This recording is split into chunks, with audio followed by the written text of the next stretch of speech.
folks! Today's video is based on an excerpt from my Skjoldehamn belt tutorial where I show you the technique for making wrapped cords. This video is going to go over some of the evidence we have for those cords and how they were used, and shows you the wrapping technique in a smaller, more compact format than going through the entire belt video. The belt found in the Skjoldehamn grave had 6 beautifully wrapped cords finishing the belt. They ended in fluffy tassels. Now I love a wrapped cord. As you can see here, this type of cord is not just useful for belts, but works well to create trim for garments too, adding stability to hems and protecting them from wear. They are a simple and accessible way to make edging, particularly if you struggle with the more complicated braids. We have evidence for wrapped cords being used in this way from Norway and Sweden. In 1976, Inga-Marie Holm-Olsen reported on the finds from 9 women's graves in western Norway. She describes 2 fragments of diamond twill, likely smocker fragments, that were edged with a wrapped cord, where several threads as a core are wrapped around by another piece of yarn. One was found alongside other fragments that had braided cord attached. All the cords found run along the edges of the garment. At Birka, grave 954 also had a smocker fragment with a fine wrapped cord attached to the top edge. This one was only around 2 millimeters wide on average and ran along the top edge of the smocker.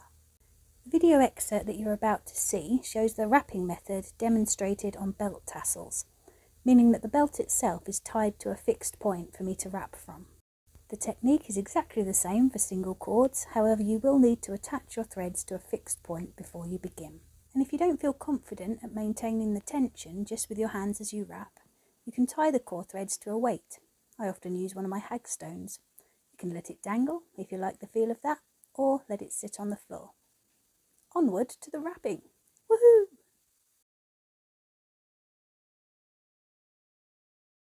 It's handy to have a little bit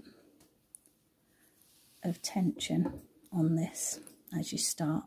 So often I just add a couple of sewing clips at the bottom to give it a little bit of weight to it. As long as you're firmly tied at the top, you can control the tension with your left hand here. So start off, and the way I do it is I hold it with my thumb and forefinger with my left hand.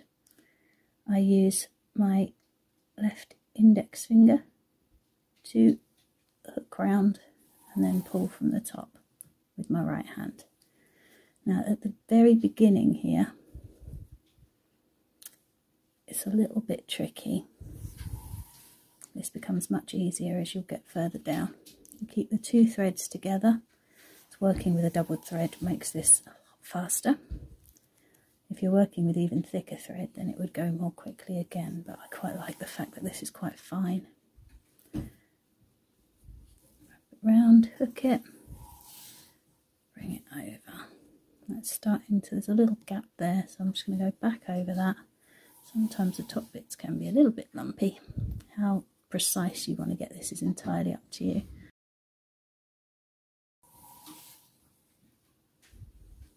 And keep wrapping.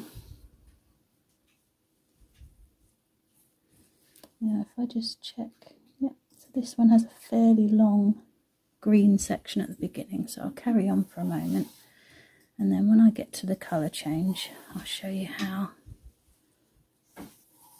to switch colours easily.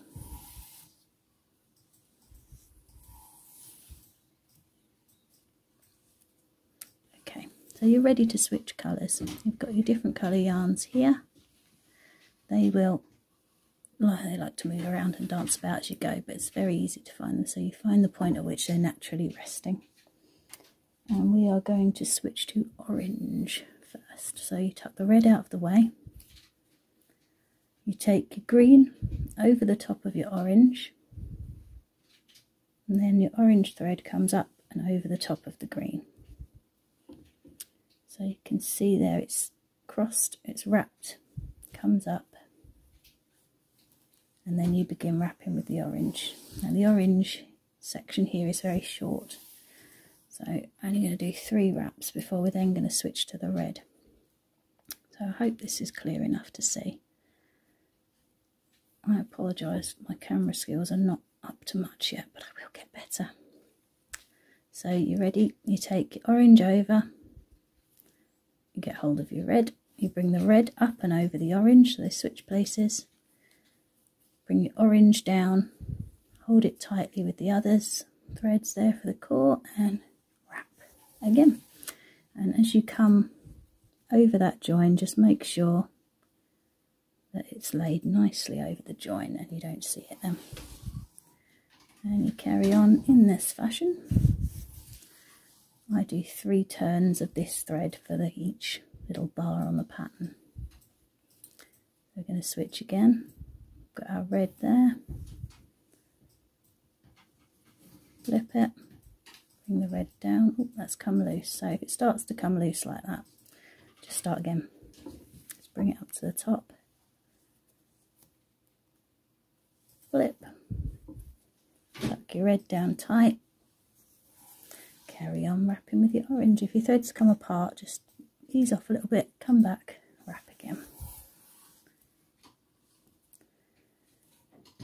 It's worth going back. If you see a bit and you look back up and you think, oh, that bit 3 thread with loops above is a bit dodgy, go back and just unwind it and do it again, because if you're anything like me, it will drive you absolutely balmy knowing that it's sitting there. If you're making one of these as a single cord, you can start by making your wrapping thread substantially longer than your core threads. So on a plain braid, you wouldn't need to change colours at all.